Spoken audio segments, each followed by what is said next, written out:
It is our basic self-defense unit here.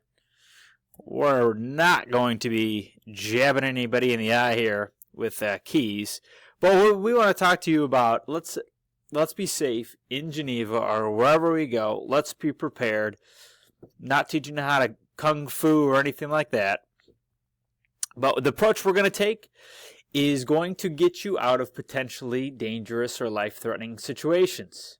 So this program could be dangerous, but if you listen, pay attention, take it seriously, and practice, it will be very valuable and a good learning experience.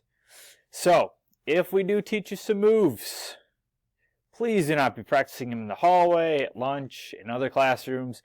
Your teachers are not going to know what you're doing, and they'll be thinking that somebody is attacking you or something. So, please make sure that we're only practicing them in class during this unit. Alright, so self-defense is situational. We can't tell you exactly what to do. Meaning, every situation is different. Every situation is probably going to have a different solution. Now, we could play like the what-if game. You know, what if this guy has this weapon? What if this guy has this weapon? It's situational. So, every situation will have a different solution. Looks like this one is to kick the guy in the groin. Hey, we live in Geneva and are not likely to experience kind of what the city folk experience, all right? And lucky for that. Obviously, you probably know there's a lot of shootings, a lot of drugs, a lot of gangs in the city. Not a lot going on in Geneva, but it is always nice to know how to get yourself out of dangerous situations, and that's what we're talking about here today. Situations that you might come across. So there's 3 stages of self-defense. Eliminate potential danger. This is probably one of the most important things. Don't put yourself in a position where it is going to be dangerous. We're going to eliminate that altogether. Stage number 2. Let's recognize and then avoid danger. Okay? Keep your eyes open. See what's going on around you. Recognize what could be dangerous. Totally avoid it. Third situation is you are in danger. Fight, but only when necessary. You don't want to start a fight. You want to fight back. Okay? You don't want to be the aggressor. If you become the aggressor, then you could be the one facing jail time. So de-escalation technique. What de-escalation means is to bring down. Okay? Like an escalator going down. All right? And if you're in a situation that could be confrontational, could be dangerous, we want to make sure that you lower the tension, lower the aggression of the situation, and hopefully that therefore doesn't lead to anything dangerous. To do so, project a confident and attentive demeanor. So we want you to keep your head up, maintain eye contact. All right?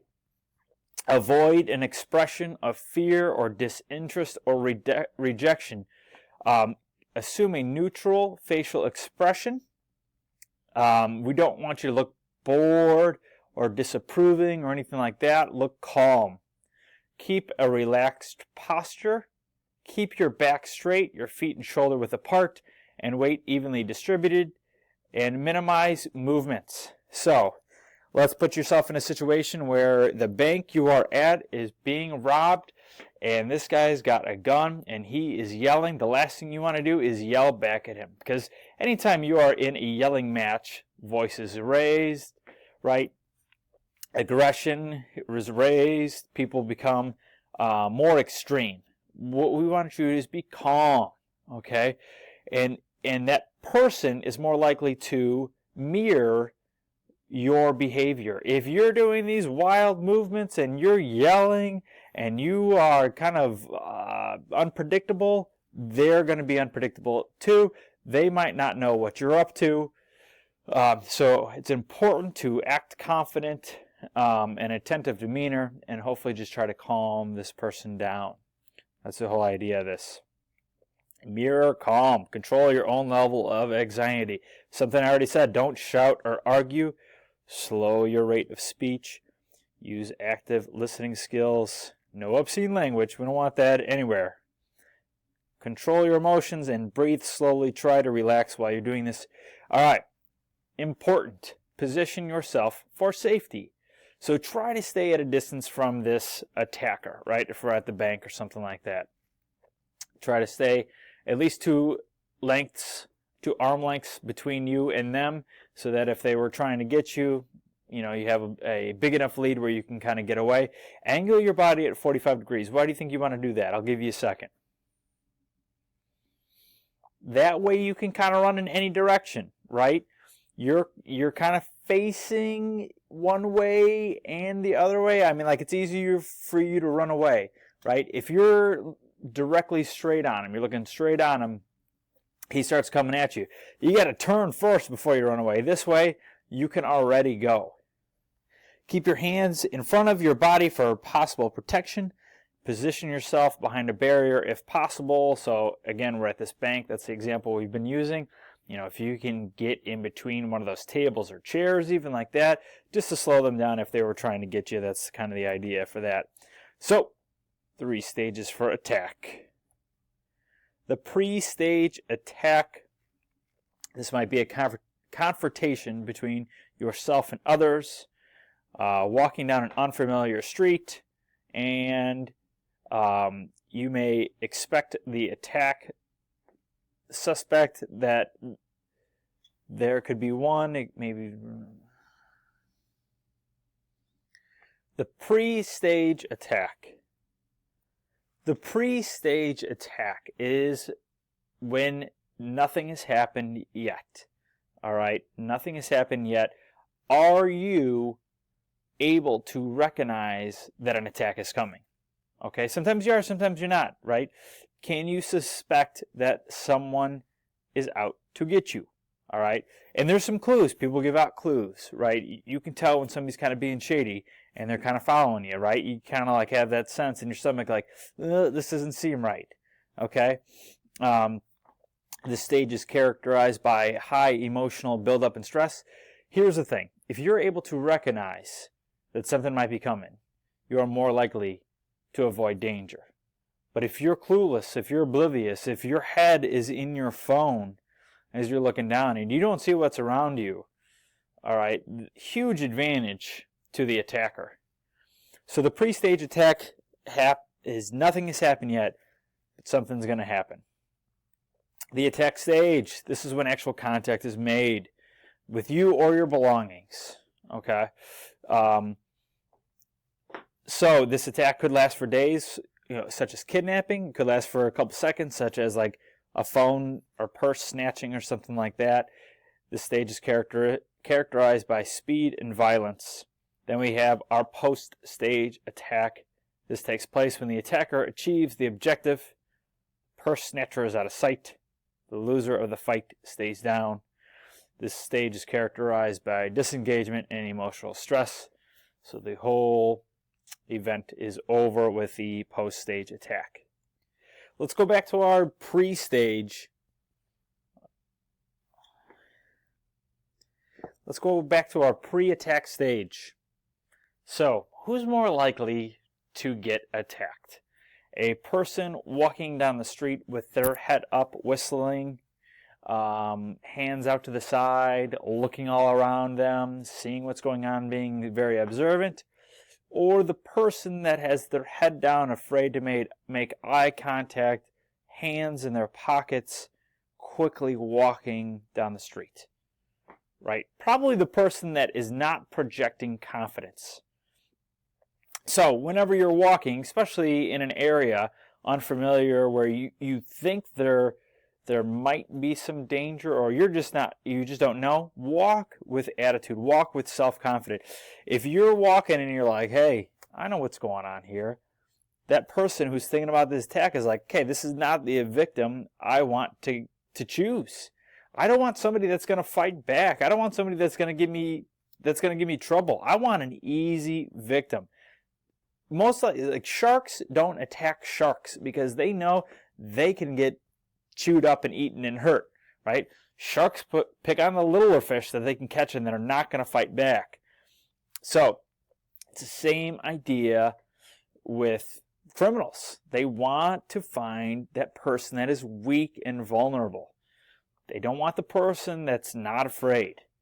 So present yourself, walk with attitude, walk with self-confidence, dress appropriately, and then identify potential situations. So let's just say somebody's following you. Well, hopefully you're wearing bright clothes. It seems to be popular nowadays, so hopefully you are. Go directly home. Don't cut through alleys. You want to stay in the light, in the public eye there. In case you were attacked or something like that, you can yell, you can, make some noise so that these neighbors can come out and see what's going on. Dark alley, no one's around you. So stay where it's lit, stay in the public.